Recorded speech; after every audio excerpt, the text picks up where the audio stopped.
Courts ہیں یا supreme courts ہیں، ان کے لیے یہ ان تمام کورٹوں میں بیٹھے ہوئے تمام معزز جج صاحبان کے لیے ایک سوالیہ نشان ضرور ہے کہ اگر کوئی شخص آپ کے عدالتی نظام، آپ کے جوڈیشل سسٹم کو اس طریقے سے اس کی دھجیاں اڑائے، تو کیا آپ کو اس شخص کو مسلسل ان چیزوں پہ دھجیاں اڑانے پہ ریلیف دینا چاہیے یا نہیں چاہیے؟ یہ میں سوال پوچھتا ہوں. میں کوئی انفلوئنس کرنے کی کوشش نہیں کر رہا، میں صرف سوال پوچھ رہا ہوں. ایک شخص مسلسل عدالتوں کا مذاق اڑاتا رہے، ججوں کو نام لے لے کے خواتین ججز کو دھمکیاں دیتا رہے، عدالتی نظام پہ، آپ کے جوڈیشل سسٹم پہ باقاعدہ اس کو سوال نشان بناتا رہے، اس شخص کو اگر آپ اس چیز پہ ریلیف دیتے ہیں کہ جی کیونکہ تم نے ہماری ماتحت عدالت کے دھجیاں اڑائی، ان کے احکامات کو بالکل اڑا دیا، تو آپ کو ریلیف ملنا چاہیے، یہ سوال نشان ہے. اور پھر صدر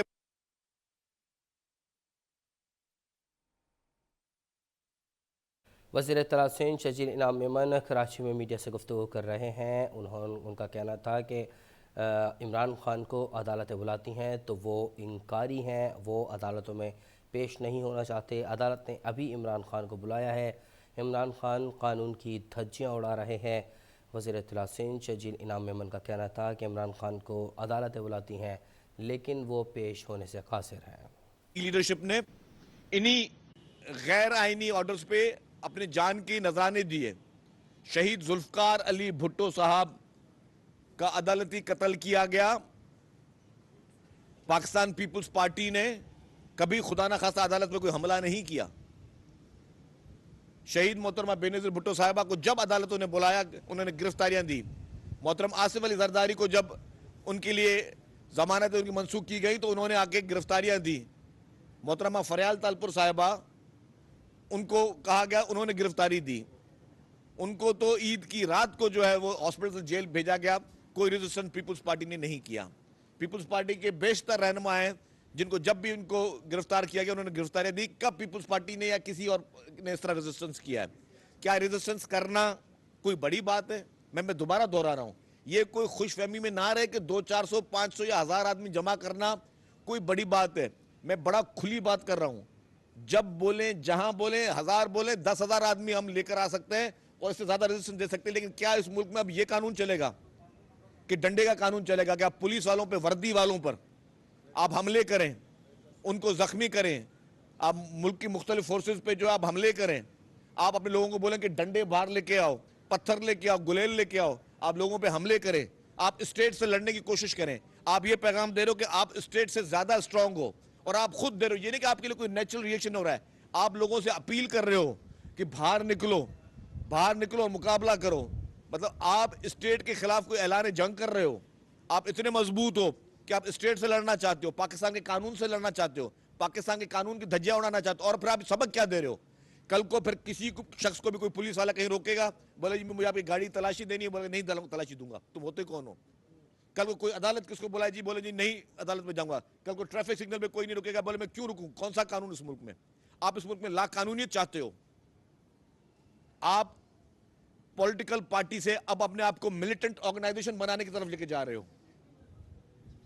آپ یہ پیغام دینا چاہتے ہو کہ اب پی ٹی آئی جو ہے اب وہ پولیٹیکل پارٹی نہیں رہی ہے، اب وہ ایک ملیٹنٹ آرگنائزیشن بنتی جا رہی ہے. اور یہ سارا پورا پلان آپ کا سوچی سمجھی سازش کے تحت ہو رہا ہے. آپ نے اس ملک کے قانون کو جوتوں کی نوک پر رکھا ہوا ہے. آپ نے اور آپ کے صدر نے، جو صدر نے کل بیان دیا وہ اس سے زیادہ خطرناک ہے کہ ایک ملک کا صدر، پریزیڈنٹ آف پاکستان جو ہے وہ کہہ رہا ہے کہ جی عدالتیں انتقامی کارروائیاں کر رہی ہیں. مطلب کون سے ملک میں اس طرح کی چیزیں ہوتی ہیں جو آپ اپنے ملک میں یہ پیغام پہنچا رہے ہیں، اور کون سی نئی روایتیں شروع کرنا چاہ رہے ہیں؟ خدا نہ خاصا آپ کی روایتیں کنٹینیو ہوئی تو یہاں پہ خانہ جنگی کی طرف آپ لے کے جانا چاہ رہے ہو. اللہ نہ کرے کبھی اس طرح کی صورتحال ہو. ہماری فورسز، ہماری پولیس، ہمارے جتنے بھی ادارے الحمدللہ اتنی کیپیسٹی رکھتے ہیں، لیکن وہ نہیں چاہتے کوئی نقصان ہو.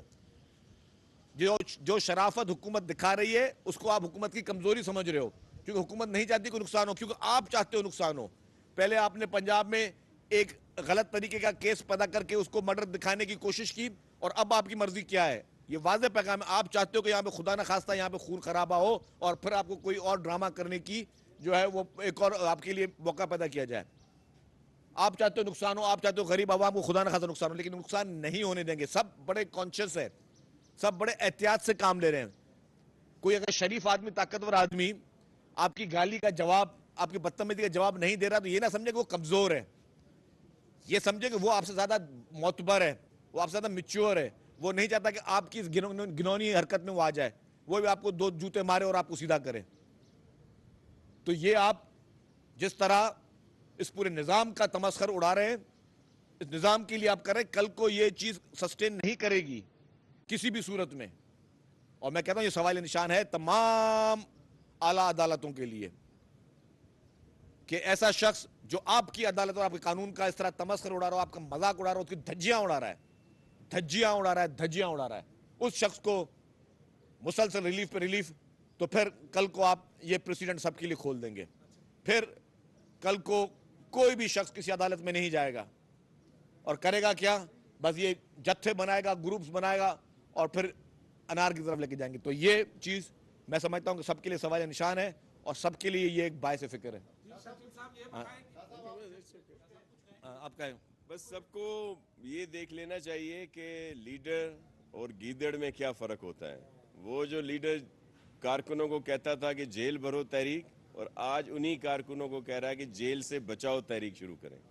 تو یہ آپ سب سمجھیں. اور جس طرح شرجیل صاحب نے کہا کہ ضلع شاہ کا جو وہاں پہ خون ناحق ہوا, اس کو جس طرح پولیٹیسائز کیا گیا, میں سلام پیش کرتا ہوں اس کے والدین کو کہ جنہوں نے اس پوری سازش کو بے نقاب کیا. شکیل صاحب یہ بتائیں کہ پوری دنیا کی تاریخ یہ بتاتی ہے کہ جب بھی کوئی جنگ شروع ہوتی ہے تو کمانڈر پہلے ہوتا ہے, جنرل پہلے نکلتا ہے ہاتھ میں تلوار لے کے. یہ واحد جنگ ہے کہ جو جنرل ہے وہ چھپا ہوا ہے اور کارکنوں سپاہی کو کہہ رہا ہے کہ آپ جا کے لڑو. یہ کون سی جنگ ہے, یہ کون سا لیڈر ہے؟ دیکھیں جی, ناصر شاہ صاحب نے جس طرح کہا کہ لیڈر اور گیدڑ میں یہ فرق ہوتا ہے. عمران خان خود میں سمجھتا ہوں کہ جیسے چوہا بل میں چھپا ہوتا ہے اس طرح چھپا ہوا ہے. اپنے بچے, اس کے 3 بچے لندن میں آرام سے بیٹھے ہوئے ہیں, لیکن قوم کے بچوں کو آزمانا ہے, قوم کے بچوں کو سڑک پہ لے کے آنا ہے, ان کو بولنا ہے ڈنڈے اٹھاؤ, ان کو بولنا یہ جس کو کل وہ کہہ رہا تھا کہ جی یہ آپ کا جہاد ہے. تو میں کہتا ہوں جی اس جہاد کی شروعات عمران خان خود کرے. یہ اب جھوٹے پلسٹر اتار دے ٹانگوں پہ اور اپنے بیٹوں کو بلائے, اپنے بچوں کو بلائے کہ وہ اس جہاد میں آگے آئیں, وہ سڑک پہ نکلیں, وہ غلیل اٹھائیں, وہ ڈنڈے اٹھائیں, اور جادوگروں کو بھی بولے کہ باہر آئیں. قوم کی بچیاں بیچاری وہاں پہ جو ہے وہ پتھر لے کے بیٹھی ہوئی ہیں, تو جادوگروں بھی باہر نکلیں, صرف جادو ٹونے سے نکلیں باہر آ کے بیٹھے, وہ آ کے خود فیس کریں. یہ کہیں نہیں ہوتا جی کہ خود اپنے آپ کو آپ بنکر میں چھپا کے بیٹھے ہوئے ہو. اسی زمان پارک میں جس میں پرویز الہی کی حکومت نے بلٹ پروف گلاسز لگائے ہیں, کروڑوں روپے کی مالیت کے اس زمان پارک پہ اخراجات ہوئے ہیں. یہ بھی ایک نیب کا کیس ہے کہ سابق وزیر اعظم جو کہ کوئی انٹائٹلمنٹ نہیں تھی, اس کے لیے بلٹ پروف گلاسز کے پیسے ساری چیزیں کہاں سے آئیں.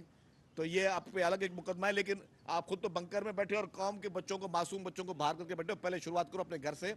یہ بتا دیں دونوں سے میرا سوال ہے کہ کل سے سندھ حکومت اور سندھ پولیس کی ریٹ کہاں غائب ہے؟ کراچی کے مختلف علاقوں میں ٹولیوں کی شکل میں, کہیں 20, کہیں 30, کہیں 50 کی شکل میں پورا کراچی کو انہوں نے جام کیا ہوا تھا. رات گئے تک, یہاں تک کہ میڈیا کے جو ہے نا DSNGs پر بھی حملہ آور ہوئے ہیں. صوبائی وزراء سندھ شجیل انعام میمن اور ناصر حسین شاہ اس وقت کراچی میں میڈیا سے گفتگو کر رہے ہیں. شجیل میمن کا کہنا تھا کہ عمران خان نام لے کر خواتین ججز کو دھمکیاں دیتے رہے ہیں.